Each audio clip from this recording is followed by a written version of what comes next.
Всем привет! Сегодня мы обращаемся к теме Jeet Kune Do снова.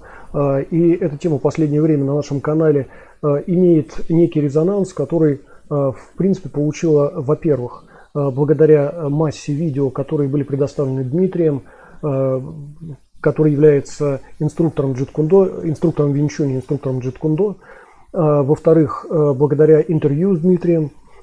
И, в-третьих, дальнейшему развитию этой темы в виде переписки. Вот, в частности, я состоял в переписке с несколькими людьми, с несколькими бойцами нашего канала относительно как раз Jeet Kune Do и относительно недавно вышедших видео. 4 видео выходили под названием Jeet Kune Do, которое нам досталось.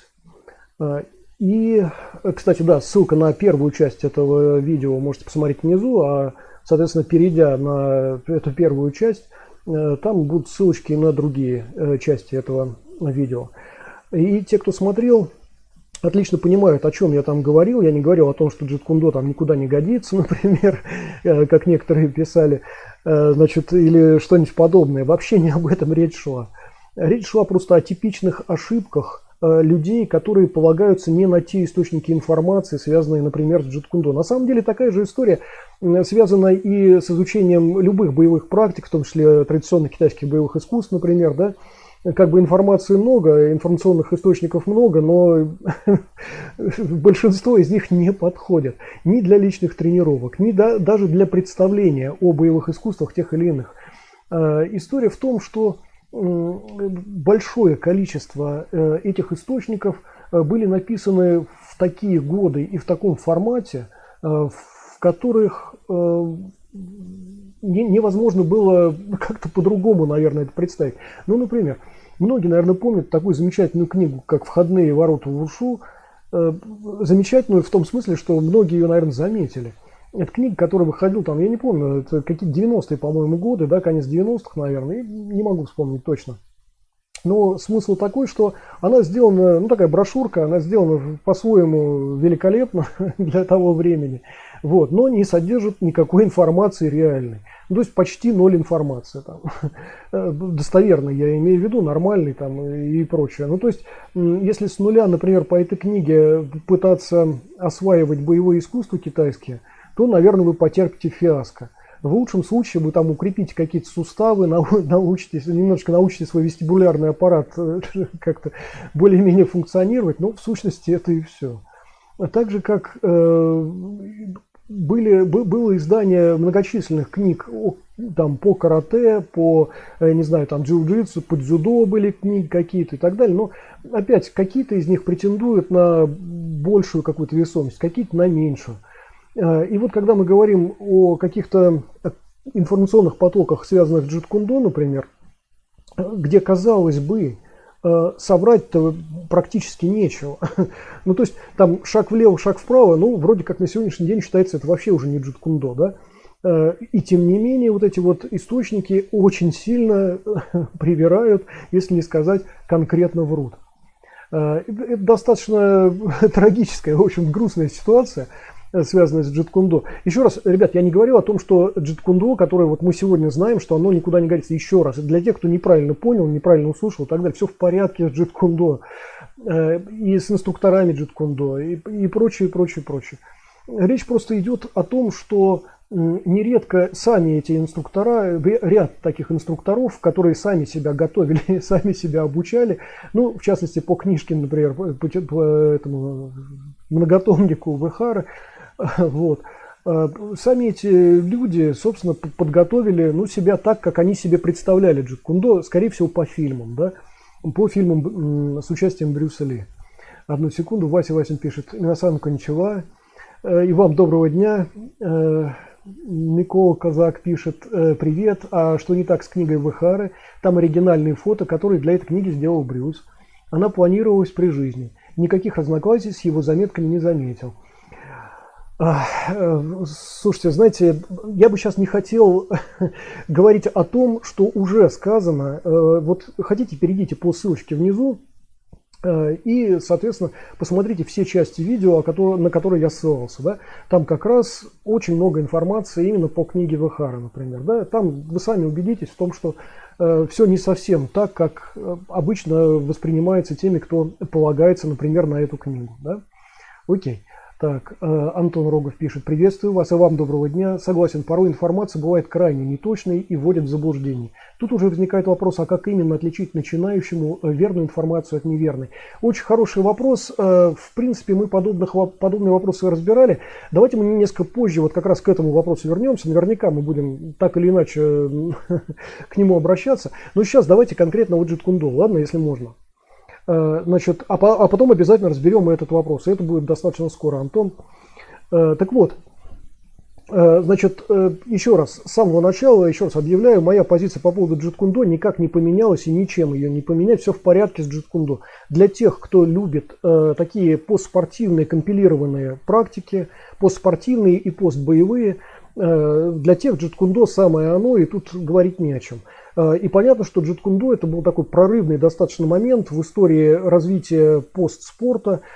И благодаря ему, собственно, большое количество боевых искусств было выведено в спортивный формат, более узкий, более ограниченный, конечно. Но благодаря Брюсу Ли этот прорыв произошел. Потому что, ну, там, помните, да, значит, первый впрыск, собственно, в спорт, это когда у нас, значит, стакан попадает в спорт и становится, ну, далеко не боевой практикой, да, довольно отдаленной от первоначального представления о карате, но, тем не менее, значит, какое-то движение в область спорта, пусть даже это такое достаточно узкое, купированное уже направление совсем получается, но, тем не менее, значит, возникает. Вторым, наверное, человеком, ну, скорее всего, да, мы можем назвать Аяму, который действительно создает нечто такое странное даже для русского уха. По сути, Кёкушин – это такая компиляция корейских и тайских практик, положенных на японский менталитет. Да? То есть, когда у нас возникает вопрос, например, откуда вот такой малаш, там, например, в Кёкушине, ну, понятно, откуда он, благодаря своему другу Раяме, который практиковал муай-тай в Таиланде, да, благодаря этому, собственно говоря, Аяма вводит в обиход такого рода действия ногами. Сам он был большим приверженцем работы руками, как мы это хорошо видим, в том числе на его видео, как мы видим из его книг многочисленных, там несколько книг, которые практически дублируют одна другую, но тем не менее. Ну и вот благодаря, собственно, Аяме и его последователям постепенно у нас Кёкушин тоже очень сильно обрезается и превращается в спортивную такую дисциплину, отходит от боевых каких-то принципов, да, превращается в спортивную дисциплину. Но Кёкушин тоже у нас является таким неким прорывным все-таки этапом. Благодаря ему впервые в области спорта руки не защищены ничем, голова не защищена ничем, там корпус не защищен ничем, и это уже приближает сильно, конечно, пусть даже это купированное спортивное направление, но все равно оно приближает уже спорт все-таки к боевым реалиям, хоть чуть-чуть приближает, да? Несмотря на массу там правил, запретов и прочего. Так, одну секунду, Микола пишет, в Jeet Kune Do есть два подхода: оригинальный Вихара, Тедвон и так далее, и концепция Дэна Иносанта. Да. Как вы считаете, свободный подход Иносанта более корректен? Вот сейчас мы об этом поговорим. Сейчас, одну секундочку. Богдан пишет: приветствую тебя, Станислав, рад видеть тебя. И я тебя, Богдан, привет. Леонид пишет: добрый день. Доброго дня, Леонид. Так вот, значит, следующим прорывным этапом, очередным, вернее, прорывным этапом, да, у нас возникает там Кудо, например, у нас возникает Ашихара, у нас возникает Эншин, да, и так далее. Ну, то есть такие пост-карате уже, это мы не можем назвать буквально карате, все-таки согласитесь, да, это такой пост-карате, спортивный, причем это направление достаточно, но тем не менее, на самом деле задел для этого, конечно, так сказать, обеспечил Брюс Ли когда-то. Когда он взял боевое искусство, винчунь конкретно, да, смикшировал его со спортивными совершенно дисциплинами, такими как спортивное фептование, как бокс, да, и типичная достаточно работа ногами, которая, в принципе, характерна для многих боевых направлений Востока, ну, конкретно там Дальнего Востока, Азии. Вот. Ну и вот получилось Jeet Kune Do, и благодаря этому, значит, появилось новое такое дыхание в области спорта, да, То есть на этот момент там джиу-джитсу уже становится там спортивным каким-то, пусть там не входит в программу Олимпийских игр, но все равно оно становится спортивным. Вот. И следующим этапом вот как раз эта вот идея Брюса Ли, которая сильно меняет, конечно, представление о боевых практиках, сильно корректирует представление о спортивных практиках, несколько их перемешивает и дает новое движение спорту, придает, да, где спорт после Брюса Ли, по сути, спорт становится более близким к боевым практикам. Да? То есть в этом смысле Джит Кундо и конкретно Брюс Ли сыграли достаточно большую роль вот в области вот такой коррекции боевых спортивных каких-то вещей, ну таких, которые мы называем единоборством. Еще раз напомню, да, спортивное единоборство и боевые искусства — это совершенно разные вещи, об этом мы еще сегодня обязательно снова поговорим. Спортивное единоборство — это буквально спорт со всеми его ограничениями и правилами, и категориями, защитами и прочее, прочее. А боевые искусства — это боевые искусства, это буквально прикладные практики. Да? То есть в данном случае вот есть разница большая. Окей, сейчас, секунду. Вася Васин пишет: я бы сказал так, в киокушине есть влияние муай-тай, также есть удары ногами из корейского тэккёна, но если посмотреть на Аяму, то он показывает что-то напоминающее годзюрю. Ну, смотрите, давайте не будем сейчас разбирать конкретный киокушин, мы можем этому посвятить отдельный стрим или отдельные видео, это, может быть, будет интересно. Но давайте сейчас кратенько буквально по этому пробежимся. Да, еще раз просто напомню, Аяма сам по себе кореец, еще раз, просто, ребята, это не японец, не человек, который начинал с японских каких-то боевых искусств, японских практик, да, он занимался корейскими, естественно, боевыми практиками, причем такими достаточно компилированными, смешанными, да. И благодаря, собственно, еще раз, своему другу Раяме, который занимался в то время тайскими направлениями, таким как муай-тай, собственно говоря, да, в итоге они пришли вот к такому микшированному достаточно средству, которое мы сегодня знаем как киокушин. Вернее, тот спортивный киокушин, который мы сегодня знаем, да, это несколько обрезанная, сильно, вернее, обрезанная идея Аямы и Раяма, да. Вот. А как боевое искусство киокушин, конечно, гораздо шире, гораздо многообразнее там, и гораздо более прикладным является, несмотря на то, что даже спортивная версия достаточно жесткая является и по-своему интересной. Да? Окей. Вася Васин пишет: думаю, взгляды Брюса Ли и Мастаци Аямы в чем-то похожи. Да, во многом похожи, и можно даже отдельные рэперные точки такие расставить. Ну, в частности, оба стремились к популяризации. Я начну с конца в данном случае. Да? Оба стремились к популяризации своего направления. Аяма считается создателем, отцом буквально, патриархом, основавшим киокушин. Брюс Ли, естественно, отец и патриарх Джит Кундо. Это бесспорно. И оба стремились так или иначе популяризировать свое направление. Да? Уже в этом они очень близки, и оба, причем в этом, популяризируя это, оба утверждают разными методами, утверждают, что их боевое направление самое боевое, самое лучшее там, и так далее, и так далее. Но это типичная маркетинговая позиция. На сегодняшний день вот новооснованные какие-то, вот, в том числе спортивные единоборства, да, такие как кудо, такие как ашхара, там, ну и так далее, они тоже утверждают примерно те же идеи. И в этом смысле, как говорится, на вкус и цвет приятелей нет, кому-то это заходит, кто-то по-другому на эти вещи смотрит. Да? И в этом смысле у нас выбор примерно на одной полке, они все стоят, и у нас есть выбор, это или это. Да? Вот. И самого-самого, конечно, среди всего этого мы не находим, а находим то, что нам нравится конкретно, чисто из субъективных каких-то, уже не объективных, а субъективных каких-то соображений. Вот. И что касается Аямы и Брюса Ли, и Аяма и Брюс Ли, естественно, демонстрируют какие-то вещи, которые выходят, ну, слегка просто за рамки типичного неподготовленного человека, да.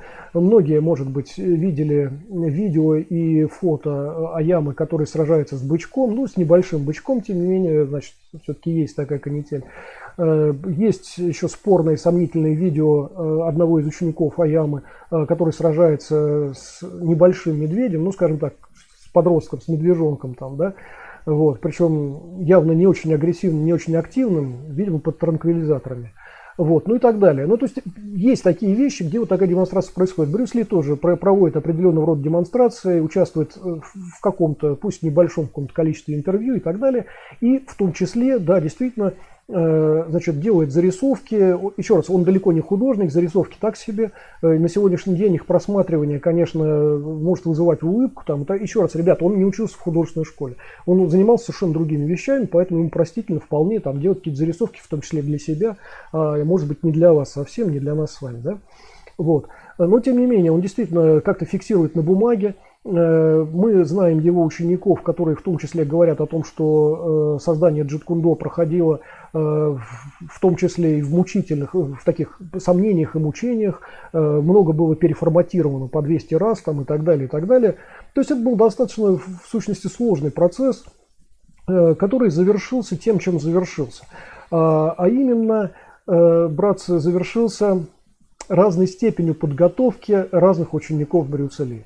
И в том числе изданием, ну, например, вот книги Вэхара, о которой вот совсем недавно вот мы с вами говорили, только что, значит, и да, действительно, там присутствуют материалы, предоставленные Брюсом Ли, но Вэхара даже во вступлении к этой книге, к каждому тому своей книги вступления, да, он пишет, что Брюс Ли сначала был против издания этой книги. То есть в какой-то момент Брюс Ли меняет свое решение. Ему не нравится идея вот этой конкретной книги, именно такой передачи джиткундо, которую, так сказать, он создает. Да? То есть он сам против. И эта книга издается уже после его смерти. То есть на самом деле только тогда, собственно, его семья, ну, условно, снимает запрет на это, Линда Ли соглашается на это, да, и у нас появляется книга Вэхары, которая, ну, очень своеобразная, и на самом деле, с моей точки зрения, еще раз, если вы посмотрите вот эти вот серию видео джиткундо, которая нам досталась, вы убедитесь в том, что вэхаровское представление о джиткундо очень далеко от реального представления о джиткундо, который мы можем получить из каких первоисточников, все-таки, а не из таких второисточников, как вэхаровский вот этот вот многотомник. Но, братцы, просто я хочу сказать, что на самом деле с определенного времени там на каком-то там русском языке, на каких-то славянских языках ничего и не издавалось. И вэхаровский вот этот вот многотомник, он является единственным, наверное, пособием таким, которое нам досталось. И ребята, которые пытаются заниматься джиткундо по вэхаровскому пособию, они, конечно, утрачивают очень много. Они реально не могут покрыть весь объем тех представлений о бое, которые первоначально формировал Брюс Ли.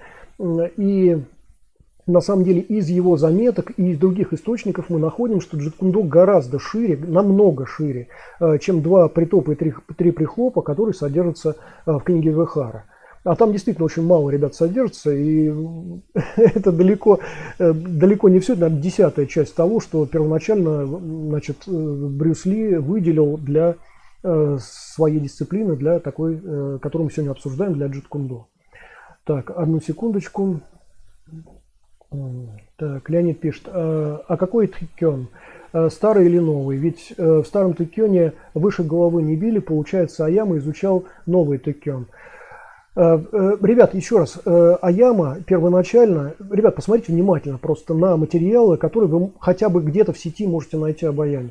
У него действительно нет высоких ударов ногами. Но, кстати, между прочим, я хочу заметить, что когда мы обращаемся, например, к китайской руке, к карате, значит, окинавскому, там вы тоже очень редко увидите высокие удары ногами. В этом смысле вот тэккён, который не поднимает ногу выше пупка, и окинавское карате, они в этом смысле солидарны, как говорится, да. И нет смысла сейчас говорить о том, что Аяма первоначально тяготел к высоким ударам ногами. Ну, не было этого, конечно. Он работал руками очень много, да, и вот в период своего затворничества, когда он там уходил в горы, дробил, рыдая, дробил камни руками, вот, и так далее. Он работал, да, в основном руками, меньше гораздо ногами. И вот еще раз, тот набор действий ногами, который на сегодня содержится в Кёкушине, этот набор, конечно, не Аяма принес туда, а еще раз его друг Араяма, который практиковал муай-тай. Там тайские ноги, на самом деле, не надо это даже с тэккёном как-то там объединять, это тайские ноги типичные, да, которые переформатированы немножко переформатированы под реалии спортивного Кёкушина. Окей. Секундочку. Богдан Лебедь пишет: день добрый, Станислав, всем доброго дня. И вам доброго дня, Богдан. Вася Васин пишет: помню, когда я занимался киокушином, у нас был боевой раздел, где муай-тая не было. Было карате и немного корейских стилей. Ну, а при чем тут это? Смотрите, если вы занимаетесь киокушин, вы занимаетесь киокушин. Причем здесь какие-то дополнительные дисциплины. Вы знаете, сразу вспоминается один мой приятель, который до того, как занялся очень давно еще, значит, занялся китайскими боевыми искусствами, он тоже мне рассказывал, что, значит, он занимался там у кого-то, я не буду говорить у кого, кто знает, тот знает, как говорится, да. Значит, этот человек, лидер этого клуба, приходя на тренировку, говорит: сегодня мы занимаемся муай-тай. Завтра он приходит и говорит: сегодня мы занимаемся боксом. Послезавтра он приходит и говорит: сегодня мы занимаемся вушу там. То есть непонятно, чем люди занимались. В общем, понимаете, результат, да, вот этого, что это за продукт такой получался. Еще раз напомню, ребят, все хорошо в свое время и в своей последовательности. Когда вы приходите в ресторан, вы отдельно кушаете супчик, отдельно кушаете салатик, там, отдельно кушаете второе блюдо и запиваете чем-то там еще, и десерт еще берете. Если вы все это возьмете и скинете в одну тарелку, да, у вас получится помои, которые кормят свиней. Едва ли это достойное будет посещение какого-то ресторана, да и посмотрят на вас очень странно. Все имеет свою последовательность. И когда начинают вот смешивать одно с другим, получается, честно говоря, не очень хорошо. Все служит для своих целей и в свое время, да. Вот, поэтому, когда вот мы говорим, что там, вот Вася Васин, вы пишете, что в киокушине там вы не проходили муай-тай, да и слава богу. Собственно, в киокушине муай-тайские ноги, они вот, собственно, и присутствуют. Окей. Так, секундочку. Вася Васин пишет: Леонид, впервые слышу, что в старом Тэкёне не было ударов ногами выше пояса, а вообще видов этого боевого искусства очень много, и мне тяжело сравнивать. Окей. Леонид пишет: джит-кундо учит работать против бокса. Ну, окей. Богдан Лебедь пишет: с быком смотрел в интернете Аяму. Джит-кундо занимался точнее той версии, которая была у нас, оригинала не было. И каждый увидел ее по-своему. И книгу Вэхара тоже. Хорошо, если тренер знал Винь Чунь. Да, совершенно верно. Ну, мы с вами уже говорили о том, что для глубокого, хорошего понимания, правильного понимания джит-кундо и правильного представления вообще о джит-кундо, да, наверное, неплохо, ну, хотя бы экскурсом каким-то пройти Винь Чунь, да, хоть немного этого коснуться. А вообще лучшие инструктора джит-кундо — это те, кто когда-то работал в Винь Чунь, да. Это общеизвестная такая штука. Ну, окей, мы сейчас не это обсуждаем даже. Так, мы сейчас вернемся еще к вопросу, к основному. Леонид пишет: Брюс Ли разрабатывал стиль больше против современных техник. Ну, окей, я не буду спорить тут. Ребят, все спортсмены по спортсмену утверждают, что существует развитие в боевых практиках, есть какое-то развитие. Очень многие бойцы, не спортсмены по спортсмену, а бойцы, да, видят это по-другому. Видят не развитие, не прогресс, а регресс, да, потому что вот это вот обрезание, все это, как это, приведение в какие-то рамки узкие, зауживание боевых практик приводит, ну, это явно к регрессу приводит, да, а не к прогрессу. То есть в этом смысле мы можем спорить, можем там еще как-то обсуждать, и вот это вот осовременивание каких-то техник, современной техники, что такое современная техника? Это постспорт. Это фактически то, что мы видим там на тех или иных соревнованиях. Да? Немножко посмотреть дзюдо, немножко посмотреть самбо, немножко посмотреть бокса, немножко посмотреть там спортивного карате или тэквондо. И вот типа мы получили представление о современных каких техниках.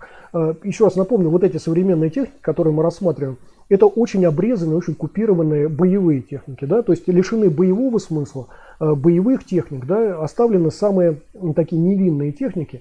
И вот это вот современное. Если такие безответные и относительно невинные техники мы будем считать современными, то, согласитесь, это грустно по-своему, да? Ну окей. Богдан Лебедь пишет: друг мой вообще был, мягко говоря, подорван на этом. Я же нет, и тогда молодых каратистов было, молодым каратистом, наверное, был, и просто обогатил свою технику и джит-кундо, и другими. Я рассказывал, как мы перенимали опыт. Окей. Леонид пишет: я занимался панантукан, там что-то от джит-кундо было. Да, это естественно. Это грязный бокс, филиппинка и немного Винь Чунь. Движок боксерский, стойка, да. Окей. Так вот, возвращаясь к теме. Значит, главная наша тема на сегодняшний день — это джит-кундо, что может пойти не так. Значит, братцы, как я уже сказал, была достаточно такая, ну, где-то долгая, где-то недолгая переписка с рядом бойцов. И вот я предлагаю сейчас последовательно, примерно последовательно, значит, как-то пройти немножечко по этой переписке, потому что я вот уже наблюдаю, что ряд вопросов, который возникал в связи с этой темой, с темой джиткундо, которая нам досталась, или джиткундо, что может пойти не так, да, ряд вопросов, я думаю, будет не безинтересен многим. Итак, значит, так, одну секундочку, Богдан пишет. Я, например, начинал заниматься боевыми искусствами с джиткундо, но очень сложно было, когда противник больше и конечности длиннее. И в один момент я вернулся к коронным винчунь, и тогда это не проблема стала. Ну, вот видите, да, да, действительно, у нас на канале есть, ладно, не буду говорить, вот, короче, Богдан действительно начинал с джиткундо, а сейчас является лидером клуба, как это, инструктором винчунь. И очень многие именно таким образом. Ребят, я знаю просто ряд случаев, целый ряд случаев, когда действительно кто-то начинал с джиткундо, а потом переходил в традиционные боевые искусства, в те или иные, в том числе очень часто в винчунь, да, как расширение возможностей боевых, которые в том числе содержатся, например, в джиткундо. Ну окей. Сейчас мы не об этом говорим. Давайте мы сейчас пройдемся немножечко по другой теме, вот по теме того, что не так с джиткундо, как мы его знаем. Например, одна из тем, которая сразу предполагается рядом людей, я вот сейчас буду опираться на одну переписку с одним бойцом на нашем канале, но на самом деле, еще раз, вот эти темы поднимались в переписках с несколькими бойцами. И вот, значит, первая идея, которая возникает, это то, что, значит, джиткундо Брюса Ли сильно отличается от джиткундо всего последующего. И первое, что приходит в голову обычно людям, которые на эту тему почему-то задумываются, мое мнение совершенно другое, но опять, кто-то об этом именно так задумывается. Значит, идея первая, которая нам приходит в голову, это что его ученики неправильно учились, чего-то не поняли, все переформатировали и получилось что-то не то. Да? Значит, братцы, давайте сразу определимся. Значит, для начала мы знаем там порядка 7, по крайней мере, человек, которые явно являются учениками Брюса Ли. Не буду их перечислять, 3 из них члены его семьи. Значит, 4 не члены семьи. Есть сведения о том, что, ну, как бы там человек 10, может быть, было его учениками. Сертифицированными, не сертифицированными, но тем не менее, да. Окей, пусть так. И даже если мы будем считать, что каждый из них джиткундо по-своему воспринял и совершенно по-разному преподает, а это действительно так, мы видим разницу между теми или иными ветвями джиткундо, тем не менее, общая канва остается все равно целостной, нетронутой. И само предположение, что, значит, все ученики Брюса Ли ничего не поняли и непонятно, чем занимались, да, это предположение содержит в себе, очевидно, уверенность в том, что либо все ученики Брюса Ли были бездарными, необучаемыми людьми, что, наверное, не так, это очень странно, либо что Брюс Ли намеренно выбирал в ученики необучаемых и глупых людей, что вообще выглядит абсурдно, либо и то, и другое. Да? То есть представить себе, что 3 члена семьи Брюса Ли были совершенно бездарными, необучаемыми, глупыми людьми, и он с ними жил, и еще их тренировал, да? Но мне это нереально представить. Это абсурд. Также точно представить людей, которые платили ему достаточно большие деньги за личную тренировку, за частную тренировку какую-то, да, и ничему их Брюс Ли не научил, ну, это тоже очень странно представить. То есть они продолжают платить деньги за то, что ничему не учатся, да? Это смешно, это просто смешно. Таким образом, вот эта вот идея, что ученики Брюса Ли это какие-то необучаемые люди, это абсурдная идея. Давайте не будем гнать там, значит, на учеников Брюса Ли, все с ними в порядке. Я уверен, что совершенно вот все, что они могли воспринять в области джиткундо, они восприняли. И восприняли правильно. Мне кажется, здесь нет оснований для каких-то сомнений. Теперь, когда мы говорим значит, знаете, вот возникает еще такая идея параллельная. В переписках она сразу возникает, вот со всеми людьми, вот я с 3 людьми переписывался, значит, у всех возникла идея вот эта вот параллельная, связанная с ММА сразу. Значит, что, в общем, то джит-кундо, которое мы сейчас имеем, это уже такой, как бы сказать, рудимент уже, потому что сам Брюс Ли говорил о развитии джит-кундо, и лучшим развитием джит-кундо стало ММА. Вот такая вот идея возникает, да, мы уже обсуждали эту идею, сейчас еще более подробно, может быть, ее обсудим. Значит, братцы, значит, давайте начнем вот с чего. С того, что Брюс Ли обладал достаточной популярностью и достаточными деньгами для того, чтобы уже в то время создать как некое подобие ММА. Он создал это, занимался он этим, поручил он это хотя бы одному из своих учеников или членов семьи. Была ли у него вообще такая идея? Ребят, нет. Если да, ну предоставьте какие-нибудь ссылки на эту тему. Нет, не было. Могу сделать вывод, что Брюс Ли не таким образом представлял себе развитие джит-кундо. Вот скорее всего не так. Как Брюс Ли развивал джит-кундо? Что он конкретно делал, ребят?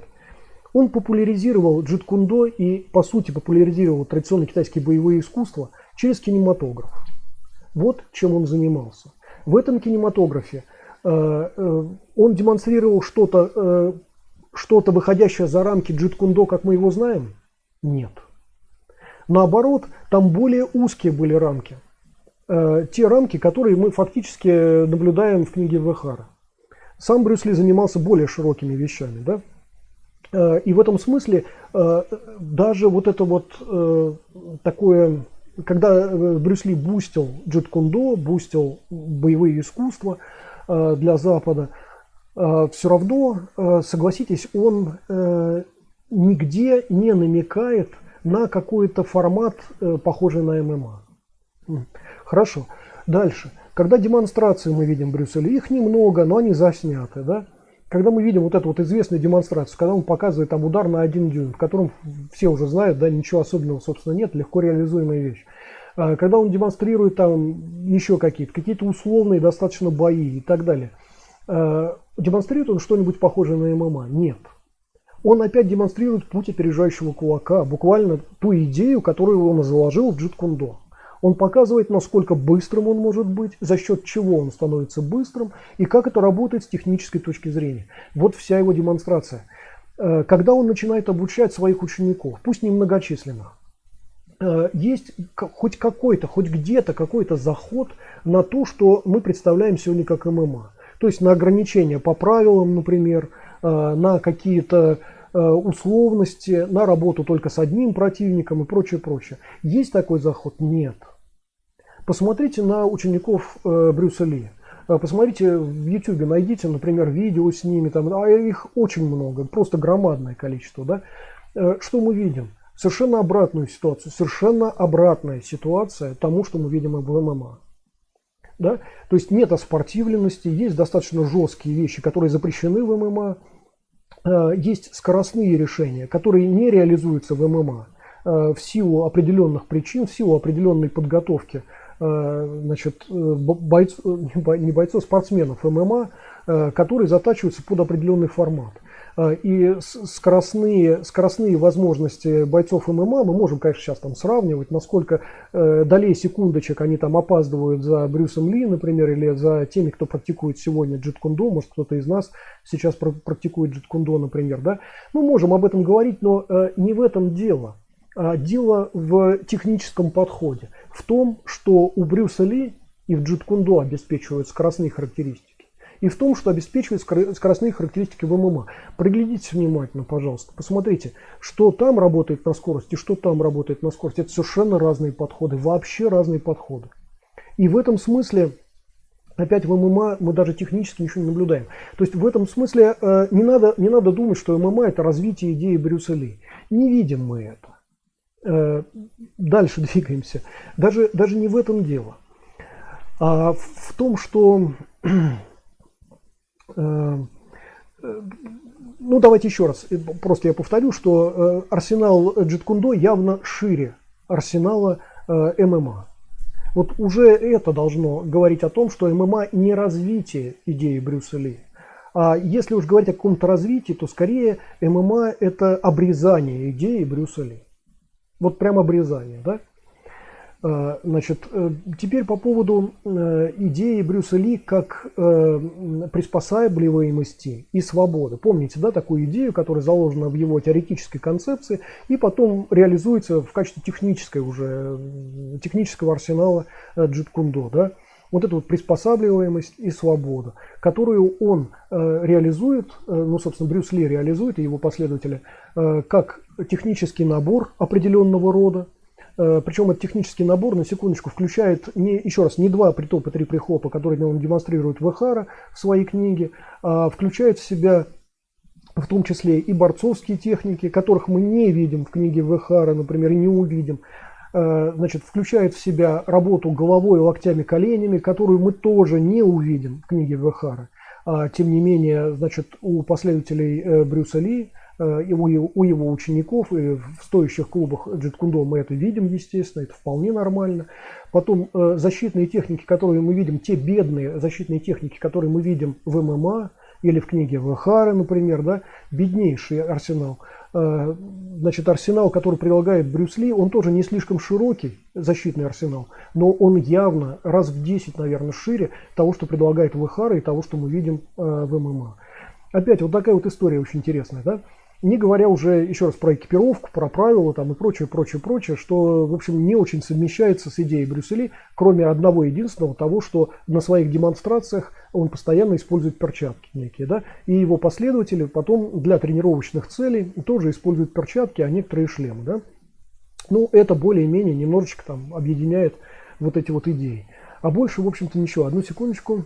Леонид пишет, ученики привносили что-то свое, и сам Брюс Ли это бы одобрил. Да, совершенно верно, да, он сам говорит о том, что джит-кундо шире, чем просто набор совершенно определенных заданных действий.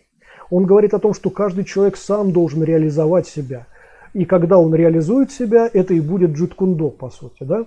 То есть вот такая вот была интересная идея. Эта идея была подчеркнута на самом деле из чань-буддизма китайского. Если знаете, ну кто знает, идея пути чань-буддизма заключается в том, что никакие книги, пособия и наставления вас не научат. Что на самом деле ваш наставник может вас подталкивать к чему-то, книги могут к чему-то вести, но вы не получите никакого настоящего результата только от чтения и слушания, да, например. Вот то же самое говорил Брюс Ли. Он говорил о том, что ваш личный опыт, ваше личное, вот как раз привнесение вашей личной природы, вашей внутренней природы, вашего темперамента, ваших интеллектуальных способностей в боевые практики, именно это и есть джит-кундо. И он говорил о том, что спустя какое-то время джит-кундо просто обязано измениться. Как я уже говорил, какие-то изменения мы наблюдаем, но не такие разительные явно в области джит-кундо, которых, возможно, ожидал Брюс Ли. Но окей, мы сейчас не об этом говорим, не о том, как менялось джит-кундо, да, а о том, что в нем может пойти не так. Да? Значит, Леонид пишет, кто-то говорит, что джит-кундо это идея, но они самоделкины, называют себя его последователями. А вот это неправильно. Нужно быть как-то не связанным с Брюсом, как-то связанным с Брюсом. ММА не джит-кундо. Да, наверное, и да, действительно, ребят, даже был такой период, по крайней мере в Москве, был такой период, когда действительно как грибы повылезали откуда-то самоделкины, которые чуть-чуть посмотрели фильмов Брюса Ли, у которых на руках не было даже этого 4-томника Эхары. Вот, и, значит, эти люди себя называли тоже бойцами джит-кундо. Ну, это достаточно смешные вещи, они очень быстро сдулись, понятно, как и любая неправда, в общем, эти вещи погибают достаточно быстро. Вот. Но в то же время, ребят, конечно, да, идеальные условия – это когда вы учитесь у учеников Брюса Ли или учитесь у учеников Брюса Ли и так далее. Когда существует некая передача все-таки, такая или другая, да. В этом смысле, конечно, книга Эхара сильно проигрывает и, в общем, ни во что превращается сразу. Согласен. Как и какие-то другие пособия, которые мы можем найти там на YouTube, где-то вообще в сети и прочее. И в этом смысле действительно джит-кундо, одно и джиткундо другое, там вот самопальное, это большая разница. И вот такие самопалы, ну, ребят, они возникают на любой почве. Помните, я вам опять напомню, как одну очень большую секцию в 90-х годах, секцию карате, Штакан, вел боксер, например. Да? Ну, смешная история, и тем не менее она реально существовала. Реально существовало. Большое количество учеников боксера, и они обучались в Штакан. Значит, как грибы возникают люди, которые преподают, я не знаю, что угодно, вот филиппинку какую-то. Человек посмотрел YouTube и начал преподавать филиппинку. Человек посмотрел книжку какую-нибудь или там видео по, я не знаю, по какому-то боевому китайскому там направлению, да, и теперь его преподает и так далее. Ну, в общем, смешные достаточно вещи. Все знают, наверное, сандаиста известного, который преподает байхэ, там, например, да, и так далее. Ну, то есть совершенно разные, несопоставимые между собой вещи, но тем не менее вот возникают такие самоделки. Ну окей, ничего страшного, как говорится, кому интересен такой формат, тот идет и занимается вот этим самоделкинством. И в общем, я считаю, что это здорово, что на рынке существует большой выбор на любой вкус. Кто-то хочет боевыми искусствами заниматься, кто-то хочет самоделкиными заниматься. Ну и в общем, мне кажется, туда им и дорога, в принципе. Это такая защита от дурака, по-своему, я считаю, это здорово. Вот. Возвращаясь к джиткундо, значит, возникла еще такая идея в переписке, то есть мне было написано, что ну, как-то поединки последователей джиткундо, спарринги, они какие-то невыразительные. Ничего там особого нет, там мы что-то ничего не видим, не то что в ММА, когда там, значит, люди валяются уже, значит, на ковре на каком-то, да. Ну, ребят, во-первых, это не совсем так. На YouTube очень много, реально много, больше, чем, может быть, каких-то других съемок. Значит, очень много спаррингов последователей джиткундо. И эти спарринги совершенно разные. Есть такие достаточно, ну, тоже невинные какие-то, по каким-то мягким стандартам там и так далее. Есть такие, да. А есть достаточно жесткие поединки, где как раз заканчивается все там добиванием человека, который там упал, например, и так далее. То есть вот это вот мнение, что спарринги бойцов джиткундо, они какие-то невыразительные, и какие-то они там и не слишком жесткие, но это не так, ребят. Это просто неправда. И, скорее всего, об этом может написать человек, который не приложил даже старания, чтобы что-то найти, да, и что-то посмотреть. Кстати, такие вещи можно посмотреть в каком-нибудь клубе джиткундо, куда вы можете пойти. Таких клубов много достаточно в разных населенных местах, и даже можете сходить и поспринговаться с бойцами джиткундо, и я думаю, это будет не безинтересно все-таки. Вот, теперь, секундочку, Леонид пишет, я начинал с кёкушин, мне нравится все, что похоже на кёкушин, и Ашихара, и Кудо, и Эншин. Не знаю, что они хуже или лучше, родственные системы, а джиткундо связано с кэмпу карате Паркера и Пангамут Иносанта. Окей. Значит, продолжаем сейчас тему, значит, конкретно джиткундо, да. Значит, еще очень важный момент, когда мы рассуждаем о, ну, например, сравниваем опять ММА, например, и джиткундо, и сравниваем бои, значит, ММАшников и значит, бойцов джиткундо. Что мы наблюдаем? Да, разные подходы, да, разные реализации, реально разные. Несмотря на то, что все-таки Брюс Ли опирался на постспорт, и как бы мы видим там достаточно много действий совершенно схожих, практически совершенно схожих с боксерскими какими-то действиями, да, когда мы говорим о действиях руками, тем не менее, все равно подача совершенно разная. Мы видим разные реализации абсолютно. Вот. И, ребят, я еще раз хочу напомнить, что, значит, вещи, которые годятся там для волейбола, явно не годятся для хоккея. И наоборот. Да? Хоккеист на волейбольном поле – это дурачок просто, никчемный. И в этом смысле, когда мы сравниваем боевые практики и не боевые, спортивные, совсем спортивные, да, то это два разных мира. И, значит, боец, который втиснут в узкие рамки спорта, ему трудно себя показать, потому что он учился совершенно другому. Да? Он учился там выносить совсем человека, например, да? Причем с повреждениями, так скажем. А спортсмен совершенно другому учился. Но и спортсмен, когда снимаются вот эти вот правила, ограничения, тоже не может себя как следует продемонстрировать. Потому что он работает с тем, кто работает совершенно не по правилам, совершенно другими методами, более такими жесткими, как бы там и так далее. Да? То есть в этом смысле вот сравнивать вот подход ММАшный и подход джит-кундо, ну это как-то не очень корректно. Еще раз, несмотря на то, что бойцы джит-кундо очень часто используют там шлемы и, значит, эти перчатки там и так далее, да. Ну, просто, ребят, я вот видел клубы, я видел 2 клуба, в которых перчатки, например, не так сильно использовались. Они использовались, как правило, новичками, например, да, и для демонстрации использовались. Шлемы там вообще не использовались. А в принципе, ребята работали без перчаток, без каких-то дополнений и так далее, да. И эти клубы были достаточно интересны тем, что, ну, ребят, когда вас защищает не перчаточка, там, например, вашего оппонента, а когда вы сами вынуждены защищаться, да, там приходится, ребят, двигаться, и приходится защищаться, и приходится соображать.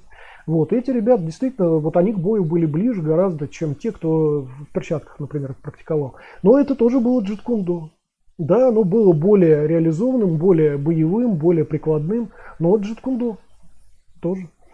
Вот, поэтому, когда вот мы сравниваем вот реалии ММА и реалии джит-кундо, ну, более эффективным для боевой ситуации остается то, что работает в боевой ситуации. Это очевидно, да? А не в вымышленных условиях каких-то ограниченных. Это тоже понятно. Богдан Лейт пишет: у меня есть все книги, что писал Брюс, даже перевод его дневников Джона Литла. У Брюса много интересных идей было. Я думаю, он бы много изменил бы и добавил в технику и свою философию. Да, совершенно верно. К сожалению, ни он, ни его сын не прожили долгую жизнь. Ну, мы не будем сейчас философствовать на эту тему, и что они могли бы сделать для этого, и что не могли бы сделать. Но действительно, когда читаешь то, что писал и говорил сам Брюс Ли, да, то многими вещами вдохновляешься. Действительно, у него были достаточно интересные идеи. Были идеи, направленные исключительно на маркетинг, исключительно на продвижение, ну, себя как актера, себя как бойца, а были идеи, направленные исключительно на боевые реалии. Это действительно по-своему интересно. Поэтому вот я и говорю, ребят, почитайте обязательно там какие-то оригинальные книги, пусть даже в переводах каких-то.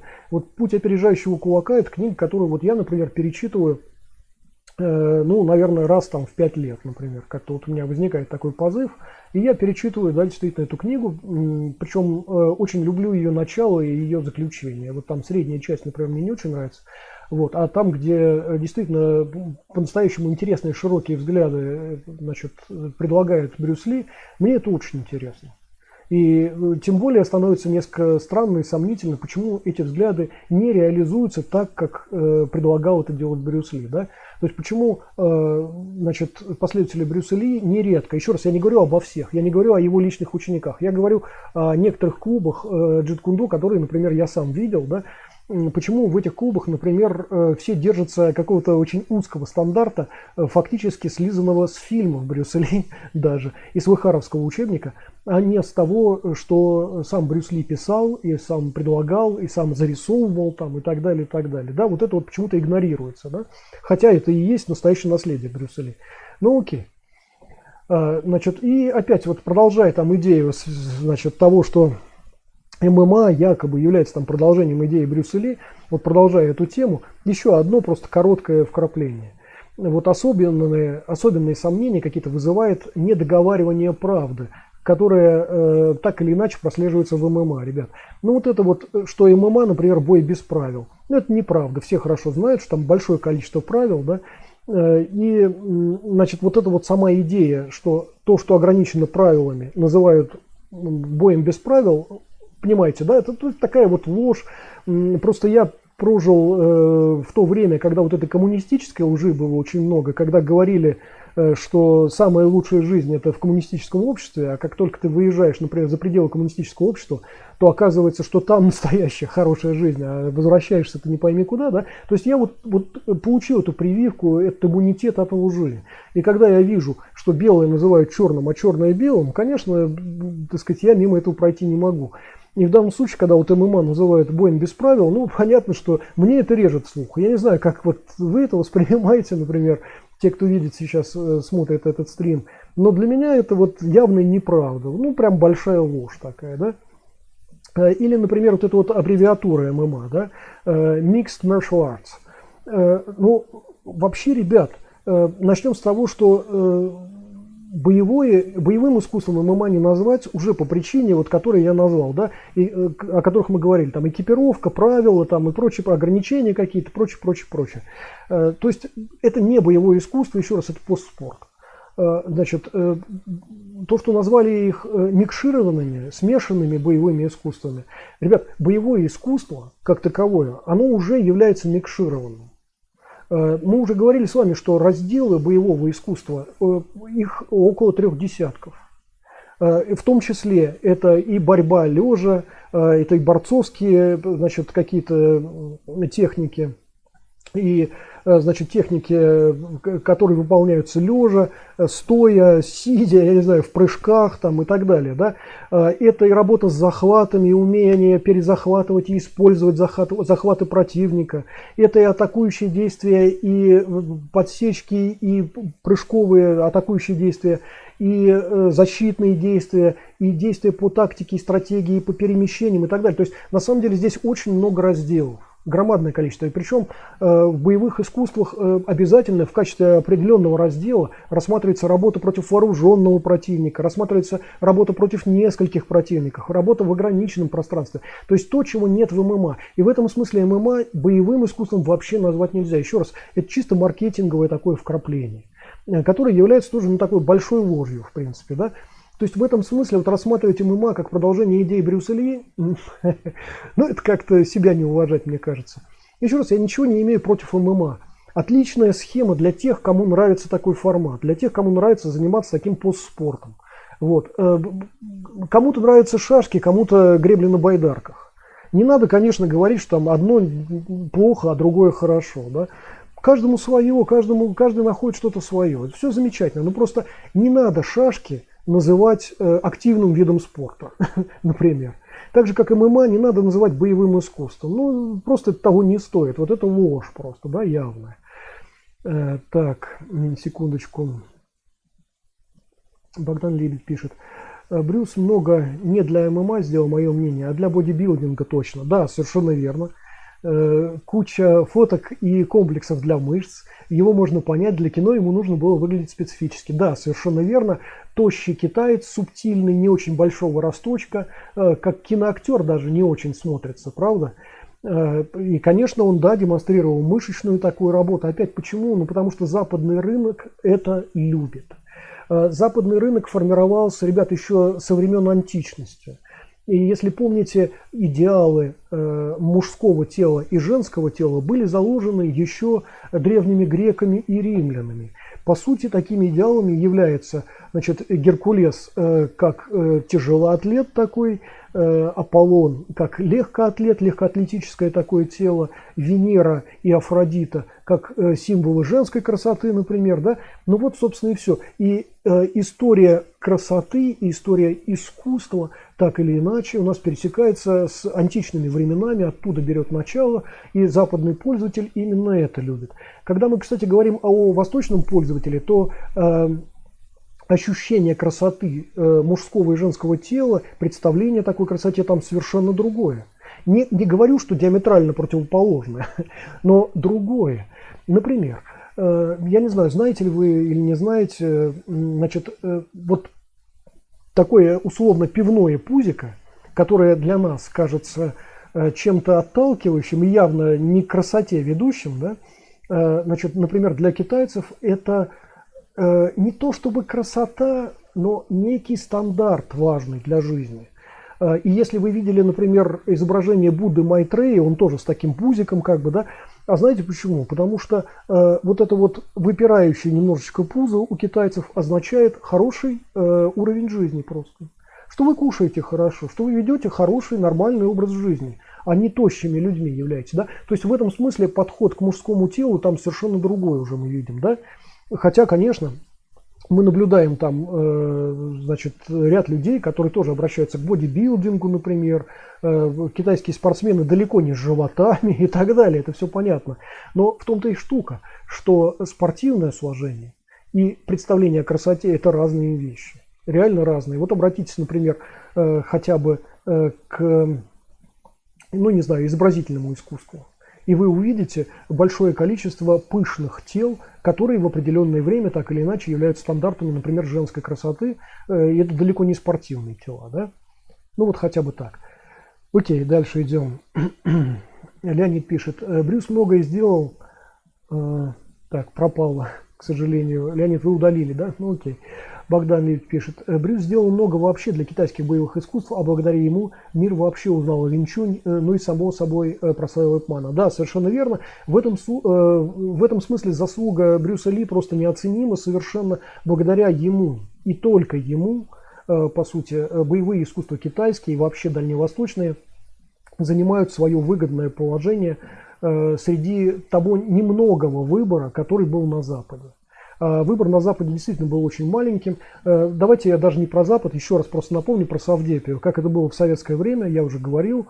Значит, вы могли найти классическую борьбу и вольную борьбу практически где угодно. Вы могли найти самбо уже пореже, еще гораздо реже дзюдо могли найти и бокс могли найти. Все. Вот выбор из 5 компонентов всего. Представьте себе, какой сейчас широкий выбор. Вы можете идти заниматься пайхэ, вы можете заниматься хоучань, вы можете кулаком тигра заниматься, вы можете кулаком дракона заниматься, вы можете джиткундо заниматься, вы можете там еще чем-то, еще чем-то, еще. Реально сейчас вот выбор просто колоссальный уже, да. И действительно, на сегодняшний день каждый может себя найти в боевых практиках, в тех или иных, по своему темпераменту, по своим субъективным чисто свойствам, по свойствам характера, там, каким-то, по физическим данным и так далее, да. Раньше этого не было. И раньше в боевых или около, вернее, боевых практиках задерживались только те, кто идеально подходит для этих практик. Другие для этого просто не годились. Так же, как вот, например, в баскетболе, да, стандарт баскетболиста – это высоченный рост, там 2 метра, например, да, и редко кто, мы знаем одного-двух людей не такого высокого роста, которые себя реально проявили в баскетболе. Но стандарт баскетбола, волейбола – это высокие достаточно люди. Вот. И только они, в принципе, там добиваются реально хороших результатов за очень редким исключением. Вот это обидно, правда? Гораздо лучше, когда человек может себя реализовать, там, если он хочет хоккеем заниматься, вот он подходит для этого. Вот лучше он хоккеем будет заниматься, чем пытаться делать нелепые попытки в баскетболе, согласитесь. То же самое в боевых практиках. Очень хорошо, что сейчас очень широкий диапазон такой для нас открыт. И Брюс Ли действительно сделал для этого очень многое, в том числе благодаря кинематографу. Да? Окей. Значит, ну и еще последний там удар. Нет, слушайте, не буду я про ММА, бог с ним, уже все, уехали мы от этого. Это уже не очень интересно. Значит, таким образом, вот когда мы говорим о Брюсе Ли, о его наследии, о джиткундо и о том, что в этом смысле пошло не так, братцы, значит, не надо рассматривать узко эту тему. Не надо считать, что, еще раз я вот эти вот заблуждения перечислю, не надо рассчитывать на то, что кто-то из его учеников что-то сделал не так и что-то понял не так. Не надо думать, что кто-то из тех, кто имеет хоть какое-то реальное отношение к последователям Брюса Ли, не сам по книжке Вэхара там научился, да, а кто имеет действительно какую-то хотя бы передачу, хоть какие-то семинары даже имеет. Не надо думать, что они чего-то не понимают. Ребят, ну, слушайте, это безосновательно. Это хотя бы надо доказать. Вот. Если это просто предположение, ну, конечно, оно недоказуемо. Вот. Теперь по поводу того, что джиткундо сейчас никуда не годится, потому что появилась ММА, ну, нет. Как раз мы видим, что джиткундо-то на фоне ММА очень сильно годится. И не надо думать, что это плохая какая-то практика, устаревшая там и так далее. Другое дело, что, ну да, действительно, джиткундо не получило такого прям сильно модифицирующегося какого-то стимула, да. Мы не видим, что джиткундо сильно прямо изменилось за эти десятилетия. Но, с другой стороны, слушайте, ну, в принципе, давайте посмотрим лет через 100, что будет. Может быть, это совершенно другие уже будут вещи какие-то, да.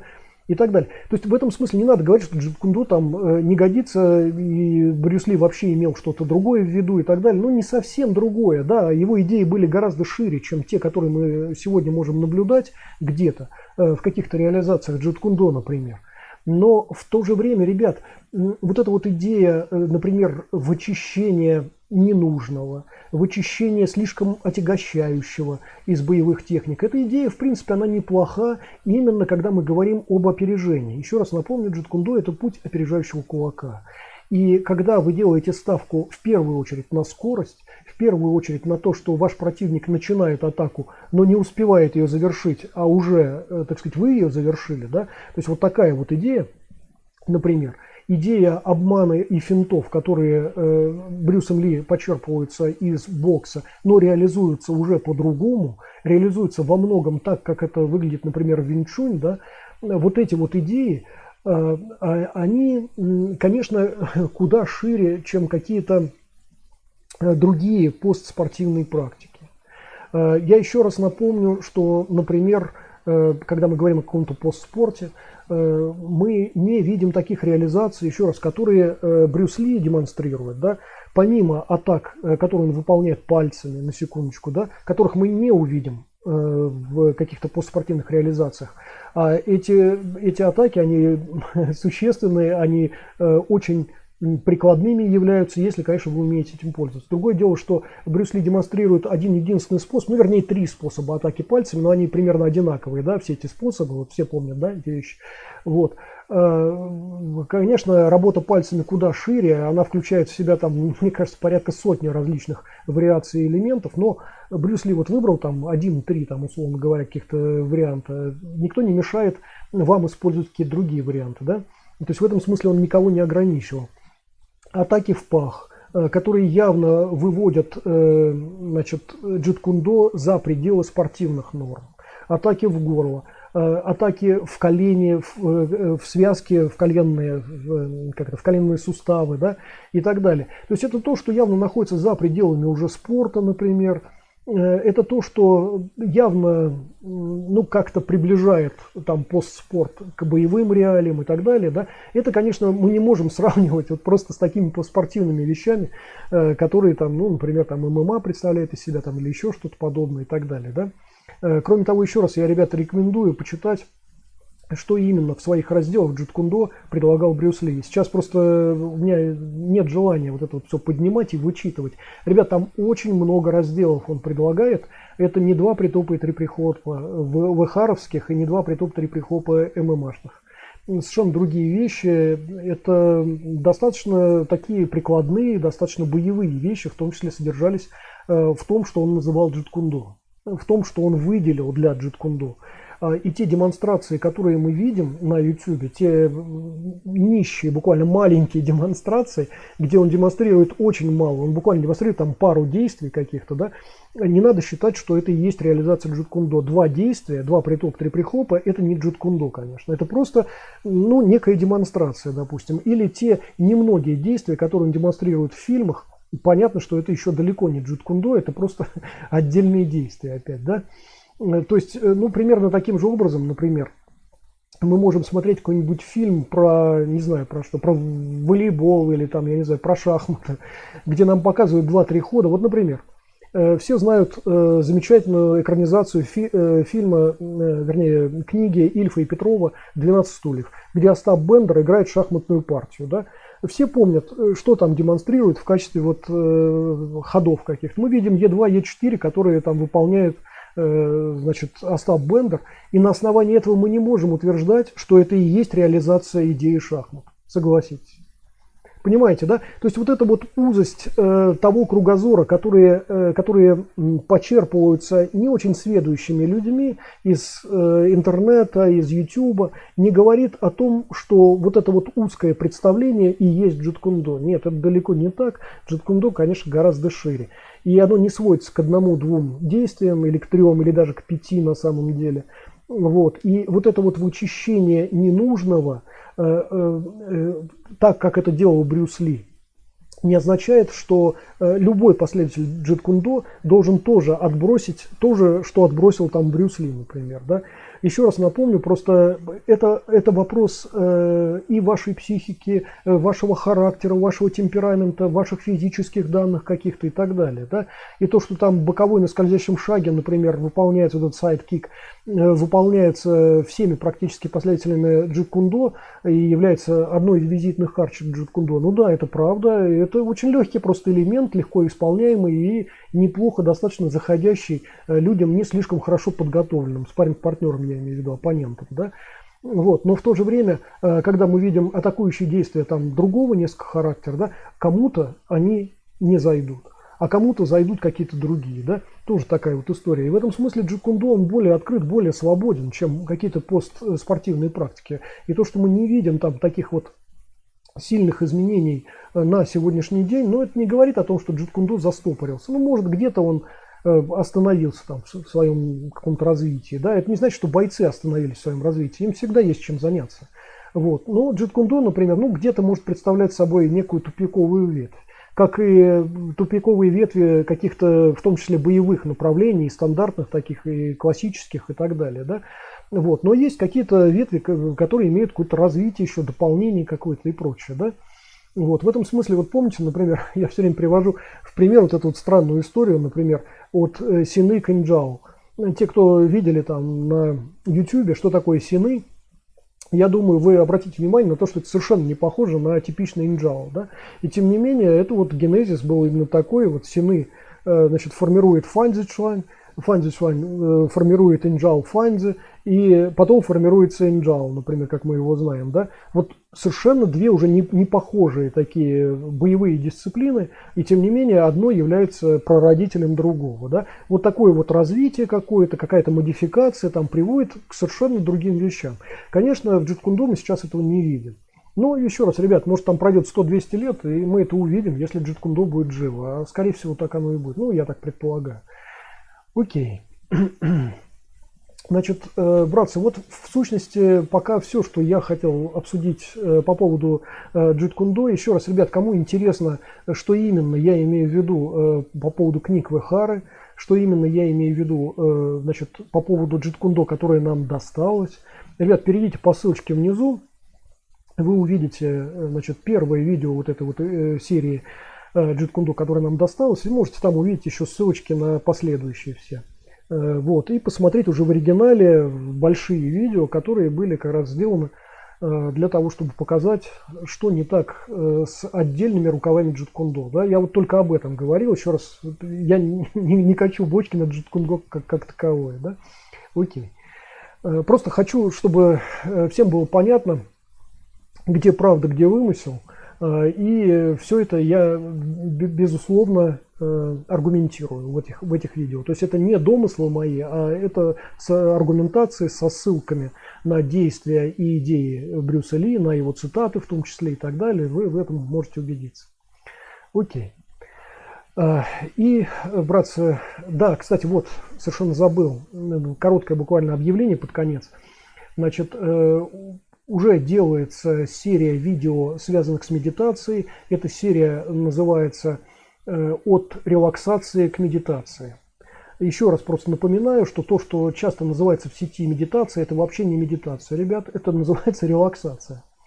Значит, следующей ступенью можно назвать аутогенную тренировку, а уже более высокой ступенью называется медитация. Это уже совершенно другие вещи, чем те, которые обычно подразумеваются под медитацией. Вот. И у нас сейчас уже, в принципе, сделано 4 урока самых первых релаксации. И первые уроки достаточно простые, там вот первые 4. Значит, уже подготовлен материал еще для 4. И там, скажем, 6 и 7 уроки, они достаточно сложные уже. Несмотря на то, что они входят в эту вот линейку всего лишь релаксации пока, то есть первый этап вот от релаксации к медитации. Тем не менее, они достаточно сложные, на них надо будет потратить какое-то время, но, ребят, результат того стоит, вот можете обратиться к этим урокам. Вот, значит, уроки и анонсы к ним, собственно, анонсы, вернее, будут выходить на втором нашем канале, на WowFM. Это канал, который посвящен специализированным достаточно вещам, поэтому там это будет выходить. Кому интересна тема медитации или хотя бы тема релаксации, вот можете переходить и постепенно, значит, осваивать эти вещи. Значит, вообще эта вот история вся, она будет достаточно долгой. Мне кажется, там будет порядка 20-25 уроков. вот, которые еще, возможно, мы разветвим на отдельные какие-то поддействия, потому что, когда мы говорим о медитации, обязательно надо говорить в том числе о таких, казалось бы, простых вещах, как дыхание. Вот, а дыхание, ну, например, процессу дыхания в релаксации всего лишь, да, посвящен 8-й урок, он достаточно простой, но результат этого урока на самом деле вы почувствуете уже, когда мы перейдем к более серьезным вещам, когда мы перейдем к аутогенным тренировкам, когда мы перейдем к медитации. Там вот эти вот вещи, которые вы начинаете осваивать только в 8-м уроке релаксации, там это большую реализацию занимает. Но опять, делать большое количество уроков по дыханию в медитации, просто у меня нет такой цели совершенно. И я хочу просто, возможно, коротким путем провести вас от релаксации к медитации по-настоящему. Да?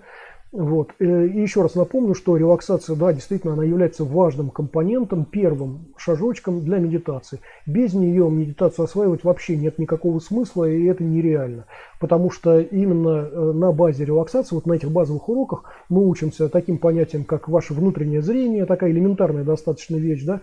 Значит, когда вы просто закрывая там глаза, можете вполне обозреть все свое тело изнутри и снаружи, например, да, вот мы этим вещам, например, тоже учимся там, да, простая вещь, она встроена в функционал любого сознания, у кого-то лучше, у кого-то хуже, это, так сказать, работает пока, но это легко достаточно настроить, это будет работать. Мы говорим, как я уже сказал, о дыхании, мы говорим о расслаблении отдельных участков тела, мы говорим о том, как снять напряжение нервной системы, это очень полезно для тех, кто в том числе, например, страдает головными болями, это очень полезно для тех, кто имеет проблемы со сном, кто не может заснуть, и у кого бессонница. Значит, это полезно людям с перегруженной нервной системой, тем, кто постоянно напрягается, например, на работе и так далее. Да? То есть вот эти вот вещи, они обычно называются медитацией, но это неправда. Это называется релаксацией. Вот они полезны современному человеку очень сильно, поэтому рекомендую. Но тем, кому интересно двигаться дальше, тем, кому интересна аутогенная тренировка, которая вам позволяет сделать при помощи вашего тела и сознания то, чего вы до этого не делали, и освоить то, чего не могли освоить до этого, и ничто вам не помогало. Вот аутогенная, например, в этом помогает. Но она имеет свои достаточно узкие пределы, свои узкие цели. Вот чтобы выйти за эти пределы, уже медитация нам помогает. Да, это уже другие какие-то моменты.